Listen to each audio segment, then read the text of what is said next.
Okay students, अच्छा अभी हम एंडोमेट्रियोसिस की तरफ कंटिन्यू करते हैं। एंडोमेट्रियोसिस का क्या होता है? Endometriosis it is basically presence of endometrial tissue both glands and stroma outside the tissue. ठीक है, एडिनोमायोसिस में तो इनसाइड आपके पास मायोमेट्रियम तक चला जाता है, लेकिन एंडोमेट्रियोसिस एक ऐसी चीज़ है कि बोथ ग्लैंड एंड स्ट्रोमा आपके पास एंडोमेट्रियल टिश्यू जो होता है वो आउटसाइड द यूट्रस होता है। ठीक है, ओवरीज में, यूट्रस के अंदर भी हो सकता है, ओवरीज के ऊपर पेरिटोनियम तक जा सकता है। ठीक है, तो ये एक बहुत डिफ़िकल्ट एक ऐसी बीमारी है, ठीक है, जो क्योर इसका नहीं है, लेकिन बहुत डिफ़िकल्ट होता है। इसमें इनफर्टिलिटी के चांसेस भी होते हैं।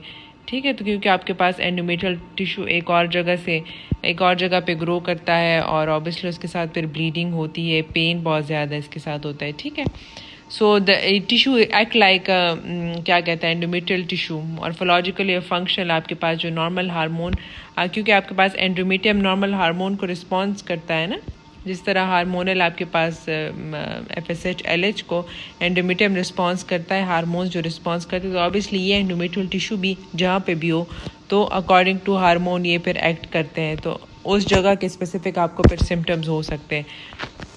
तो अगर ओवरी में होते तो ऑब्वियसली ओवरी इफेक्ट होगी, तो ओव्यूलेशन पे इनफर्टिलिटी में होगी पेशेंट को। दूसरा ये कि अगर आपके पास पेरिटोनियम में चला जाए, ब्लेडर में होता है, एब्डोमेन तक चला जाए, तो ऑब्वियसली आपके पास फिर साइक्लिकल इंटरनल क्या कहते हैं, अगर ब्लेडर में हो तो वहाँ पे ब्लीडिंग हो सकती है। इंटरनली आपको वो अकॉर्डिंगली फिर सिम्टम्स करेंगे। ठीक है, इसकी मुख्तलिफ थ्योरीज है कि एक सैमसन थ्योरी और एक coelomic metaplasia, lymphatic and vascular metastatic theory. ठीक है, तो सैमसन थ्योरी क्या है कि वजह क्या है, what is the cause?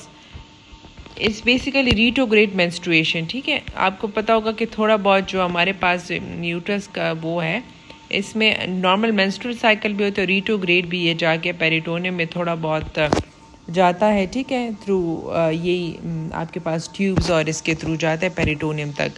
Usually वहाँ पेरिटोनियम में खुद ही एब्जॉर्ब हो जाता है, लेकिन अगर आपके पास ये कुछ ऐसा होता है कि फिर ये जाके एंड पेरिटोनियम एब्डोमेन में जाके वो रिजॉल्व नहीं होता, तो उसकी वजह से वहाँ जाके आपके पास ये एंडोमेट्रियल टिश्यू रह जाता है, तो जिसकी वजह से फिर पेशेंट को सिम्टम्स होते हैं। तो endometrial fragments are transported to peritoneal cavity through tubes, viable cell implant and grow। ठीक है, young girls with obstructive anomalies of genital tract often develop endometriosis. ठीक है, तो ऑब्स्ट्रक्टिव एनोमलीज यंग गर्ल्स में यूजुअली फिर पेशेंट ऑब्स्ट्रक्शन होती है और प्रॉपरली आपके पास जो मेंसेस हैं, अगर आपके पास परफोरेट हाइनम या सेप्टम है तो ऑब्वियसली वो तो ब्लड नहीं जाता, तो जब वहाँ यूट्रस में एक्यूमुलेट होगा तो ऑब्वियसली ट्यूब के थ्रू पेरिटोनियम में जाएगा, तो इन पेशेंट में कहते हैं ज़्यादा चांसेस हैं।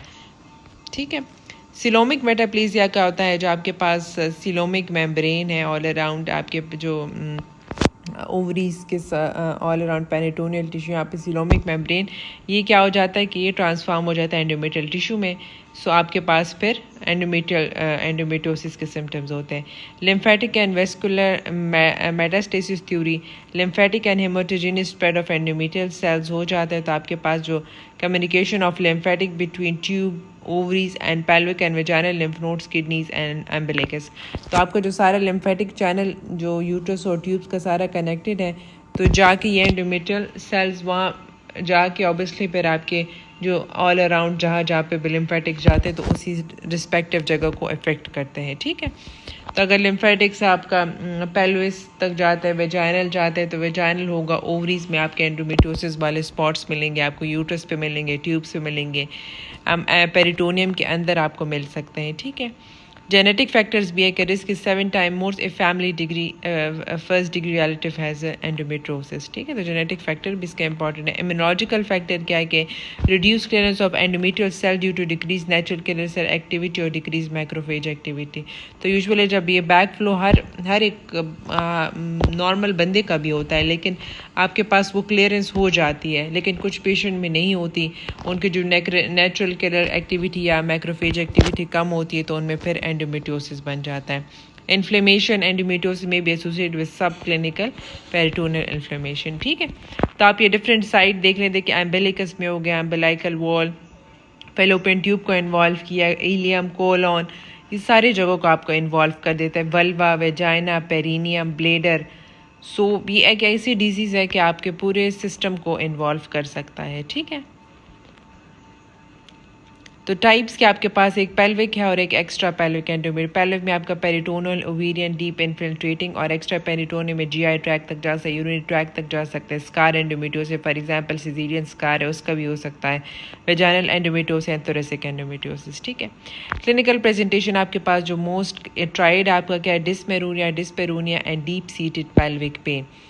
तो मैंने आपको एंडोमेट्रियोसिस में, एडिनोमाइसिस में भी बताया था कि उसमें भी आपके पास डिस्मेनोरिया, डिस्पेरोनिया होगा और आपके पास उसमें मेनोरेजिया होता है, लेकिन इसमें आपके पास क्रॉनिक पेल्विक पेन होता है।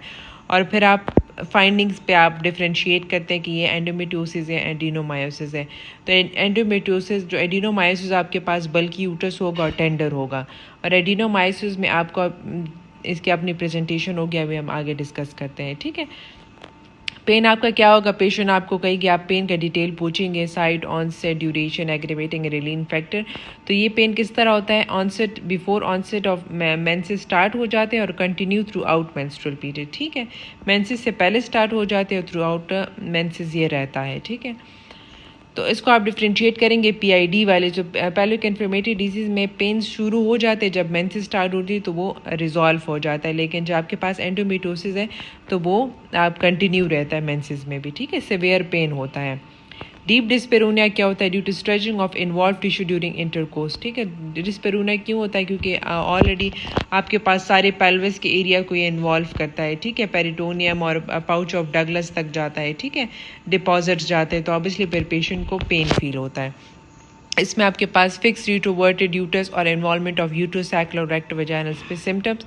Dysuria and dyschezia is extra genital. For example अगर आपके पास पेशेंट के अदर सिम्टम्स है, पेन, डिस्पेरोनिया, डिस्मेनोरिया, डिस्पेरोनिया के पास आपके साथ पेशेंट को डिसयूरिया हो या डिस्केजिया हो, ब्लड में स्टूल में ब्लड आ रहा हो, यूरिन में आपको ब्लड आ रहा हो, तो फिर आपने ये माइंड में रखना है कि कहीं ये और सिस्टम को इन्वॉल्व किया एंडोमेट्रियोसिस ने, ठीक है।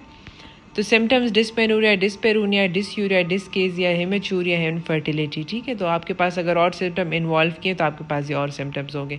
साइन आपके पास tenderness in the cul-de-sac, nodularity in cul-de-sac, fix retroverted uterus, adnexal tenderness and adnexal masses. तो आप इन दोनों को एडिनो और इसको आप ऐसे डिफ्रेंशिएट करेंगे कि इसमें यहाँ पे कल्टीसैक में टेंडरनेस होगी, नोडुलैरिटी आपको नोड्यूल्स टाइप के वो फील होंगे, और फिक्स यूटस होगा क्योंकि वो बहुत सख्त आपके वो जो फ्रोजन पेल्विस जिसको हम कहते हैं कि मतलब आपको वो सारी चीज़ें एडहेजन बन जाती हैं, ठीक है इसमें। तो आपके पास बड़ा फिक्स यूटस इसमें होता है आपके पास।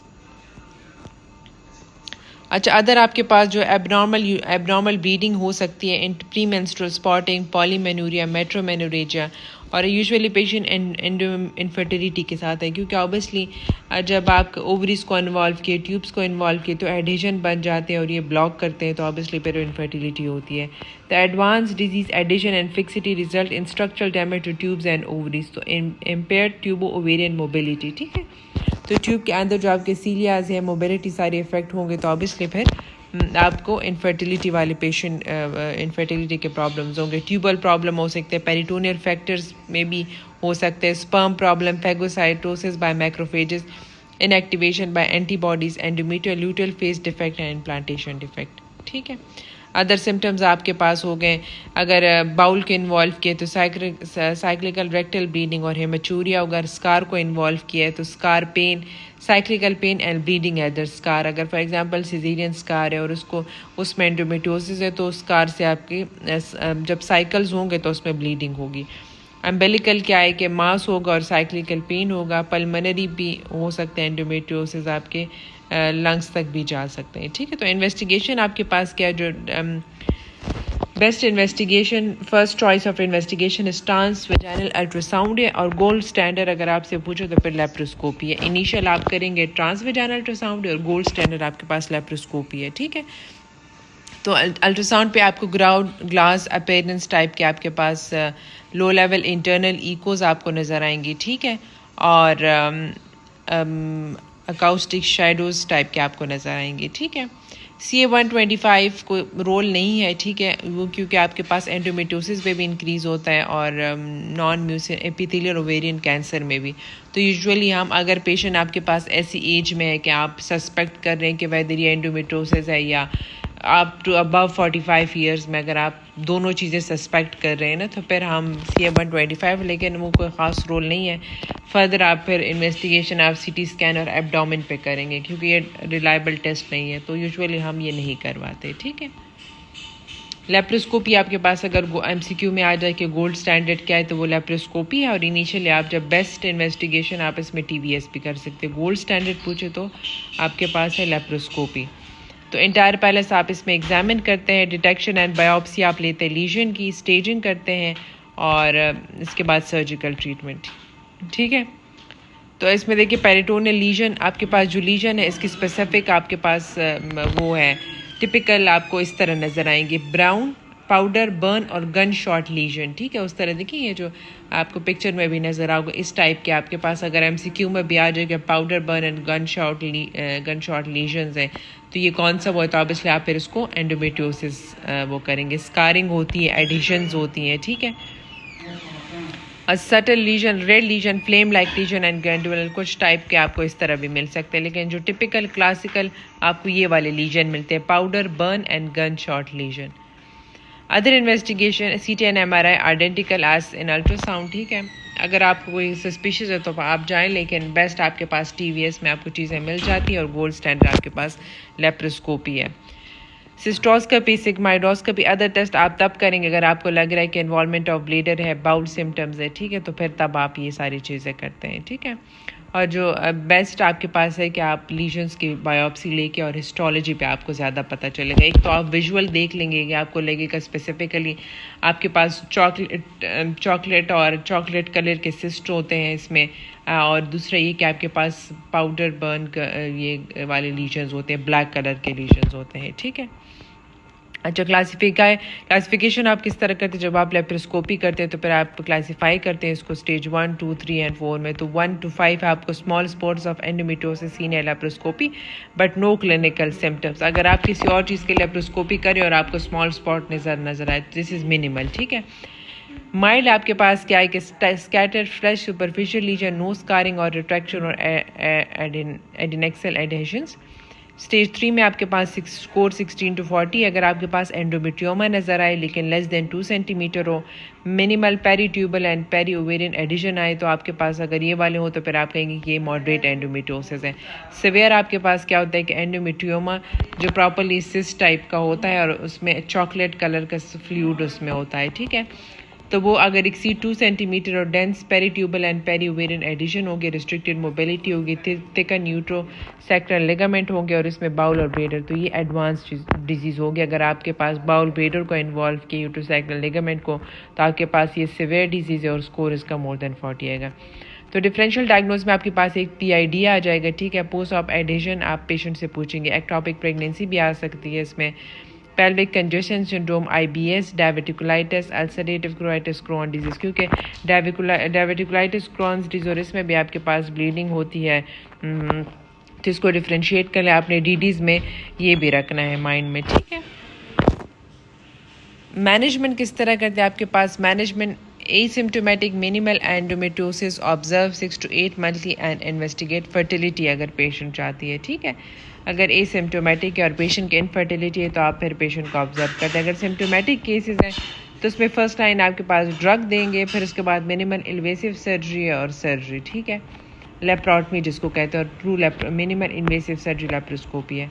तो जो बेस्ट ट्रीटमेंट है वो आपके पास GnRH एनालॉग है, इसका बड़ा अच्छा इफेक्ट है। लेकिन GnRH एनालॉग का आपके पास ये है कि ये बहुत अच्छा रिस्पांस करता है, लेकिन इसमें एक आप 6 मंथ से ज़्यादा नहीं दे सकते क्योंकि इसमें फिर आपके पास मेनोपॉजल सिम्टम्स आते हैं, हॉट फ्लैश, ड्राई वेजाना और ऑस्टियोपोरोसिस होता है। तो यूजुअली हम इसका अच्छा रिस्पांस होता है, लेकिन यंग गर्ल्स में हम अवॉइड करते हैं। हम कंटिन्यूस साइकिल SUCPs या ओरल प्रोजेस्टेरॉन पर डालते हैं, लेकिन उनको आपने कंटिन्यूसली डालना है। ठीक है, इसका अच्छा रिस्पांस होता है। अगर एंडोमेट्रियोमा और ये चीज़ें बन जाए तो इसके साथ वो रिजॉल्व हो जाता है। तो आप एडमिनिस्टर इंटरमिटेडली, बल्कि बेस्ट आपके पास है कि कंटिन्यूस आप देंगे। ठीक है, फॉर 3 to 6 मंथ, और इसका फिर बड़ा अच्छा रिस्पॉन्स होता है। ठीक है। डेनाजोल इस वजह से डेनाजोल का भी अच्छा रोल है, लेकिन ये कि इसके पर साइड इफ़ेक्ट ज़्यादा है, हिर्सुटिज्म, स्वेटिंग और atrophy of breast and vaginal epithelium, तो यूजुअली हम ये अवॉइड करते हैं। एरोमेटेज इनहिबिटर का भी इतना कोई ख़ास रोल नहीं है। ठीक है। इसमें ये करता है कि एंड्रोजेंस को एस्ट्रोजन से चेंज नहीं करता, तो इसकी वजह से इसका इफ़ेक्ट फिर कम होता है। ठीक है। Drug therapy, failure to drug therapy, drug cannot penetrate fibrous capsule, ectopic endometrium response less to hormone as compared to, so side effect prevent conception। अच्छा जी, मिनिमल इन्वेसिव सर्जरी तक आप कब जाते हैं? ठीक है, सर्जरी तक आप तब जाते हैं फॉर एग्जांपल अगर आपके पास पेशेंट का ट्रीटमेंट आप दें और फिर भी पेशेंट सिम्टोमेटिक है। ठीक है, तो फिर आप मिनिमल इन्वेसिव सर्जरी में आप क्या कर सकते हैं? Aspiration of peritoneal fluid in cul-de-sac, destruction of endometrial implants by diathermy, large lesion and chocolate cyst can be excised, residual lesion can be deal with hormonal therapy, cauterisation of cyst wall in young female. तो आप usually first line आपके पास ये है कि आप patient को treatment पे डालते हैं। ठीक है, आप रिस्पांस देखते हैं। अगर पेशेंट रिस्पॉन्ड नहीं कर रही और पेशेंट को वही, इसमें ऑब्वियसली क्योंकि बहुत ज़्यादा पेन होता है। ठीक है, तो उसके साथ OCPs का ये अच्छा इफेक्ट है कि आपको वो डिस्मेनोरिया को भी वो करता है, साइकिल्स को भी एक रेगुलर करता है, मेनोरेजिया को भी कम करता है, दूसरा ये कि पेन को भी इसका अच्छा इफेक्ट होता है। तो पेशेंट का पेन जब ठीक हो जाए और अगर आपको कोई एंडोमेट्रियोमा जो है वो रिजॉल्व हो गया है तो ठीक है, आप पेशेंट को फॉलो अप करेंगे 6 मंथ के बाद। लेकिन अगर नहीं हो रहा और पेशेंट के वही सिम्टम है तो फिर आप ऑब्वियसली जाएंगे लेप्रोस्कोपिकली, और लेप्रोस्कोपिकली आप पेशेंट, इनका क्या होता है कि अगर एंडोमेट्रियोमा है तो आप वो जो सिस्ट बना है, एंडोमेट्रियोटिक सिस्ट इसको कहते हैं, तो आप वो रिमूव कर लेते हैं। ठीक है, और कोई विजिबल लीजन आ जाए तो इसकी आप एब्लेशन करते हैं। ठीक है, तो ये फिर इसकी ट्रीटमेंट है। और उसके बाद फिर आप पेशेंट को लेप्रोस्कोपी के बाद फिर आप पेशेंट को कंटिन्यू COCPs पर डाल देते हैं 18 to 24 मंथ के लिए। ठीक है, तो इसका फिर इफेक्ट अच्छा होता है। अगर ड्रग ट्रीटमेंट को रिस्पॉन्स ना करें तो फिर आप लेप्रोस्कोपी करते हैं, लेप्रोस्कोपी के बाद इन जो लीजन्स को आप बर्न करते हैं। ठीक है, एब्लेशन करते हैं। आप क्यों कब करते हैं role of surgery? Fail medical treatment हुआ, या पेशेंट को इनफर्टिलिटी या रिकरेंस हुआ, या चॉकलेट सिस्ट ओवरी है। ठीक है, तो इन कंडीशन में फिर आप मिनिमल इन्वेसिव सर्जरी करते हैं। यूजुअली आपके पास जब भी इनफर्टिलिटी के साथ पेशेंट आ जाए तो इनमें हम फर्स्ट हमारे पास ऑप्शन ये होता है, क्योंकि वो तो फर्टिलिटी चाहते हैं, तो इनमें फिर हम लेप्रोस्कोपी करते हैं, ग्रेडिंग करते हैं कि उसमें हम इसको ग्रेड करें। आप तो ड्रग्स पे नहीं डाल सकते, अगर आप COCPs पे डाल देंगे तो फिर पेशेंट तो कंसीव नहीं करेगी, तो हम इनफर्टिलिटी वाले पेशेंट में हम डायरेक्ट फिर लेप्रोस्कोपी पे जाते हैं। ठीक है, तो लेप्रोस्कोपी में आपका breaking of adhesion in pelvis to relieve dysmenorrhea and pelvic pain, and laparoscopy uterosacral nerve ablation for midline pain, and prolapse of genital bladder dysfunction is noted with the LUNA surgery। आपके पास indication of surgery आपके पास क्या है कि advance stage of disease है, detected large lesion है, medical therapy fail, recurrence in elderly parous women. ठीक है, तो अगर आपके पास पेशेंट है और फैमिली कंप्लीट है, ठीक है, और सिवियर डिजीज़ है, ठीक है, तो उस ऐसे पेशेंट में फिर हम क्या करते हैं कि हम लेप्रोटमी करते हैं और टोटल एब्डोमिनल हिस्टेक्टमी और बायलैटरल सल्फिंगोफेरेक्टमी हम दोनों करते हैं। ठीक है, क्योंकि इनका जब आप ओवरीज नहीं निकालेंगे तो वही हार्मोन्स आपके पास कहीं और जगह पे अगर लीजन्स हैं तो ऑब्वियसली ओवरीज इनमें आप हटाते हैं, कि अगर नहीं हटाएंगे तो पेशेंट को वही सिम्टम्स होंगे। हाँ, क्योंकि एंडोमेट्रियोटिक टिश्यू तो कल्डी-सैक में भी हो सकते हैं, पाउच ऑफ डगलस में हो सकते हैं, एंडोमेट्रियम में, तो जब आप ओवरी नहीं हटाएंगे वही हार्मोन्स प्रोड्यूस होंगे और एंडोमेट्रियल टिश्यू को रिएक्ट करेंगे और पेशेंट को वही पेन होगा। तो इस वजह से इनमें हम टोटल एब्डोमिनल हिस्टेक्टमी और BSO दोनों करवाते हैं। और इसमें आप अगर पेशेंट को ऑब्वियसली जब आप एब्डोमिनल हिस्टेक्टमी करते हैं तो फिर हम पेशेंट को यूजुअली सिर्फ एस्ट्रोजन पे डालते हैं, प्रोजेस्टेरॉन की ज़रूरत नहीं होती। लेकिन फिर क्या होता है कि ऐसे पेशेंट में हम बोथ पे डालते हैं, क्योंकि इनमें चांसेस होते हैं अगर आप सिर्फ एस्ट्रोजन पे डालेंगे तो वो जो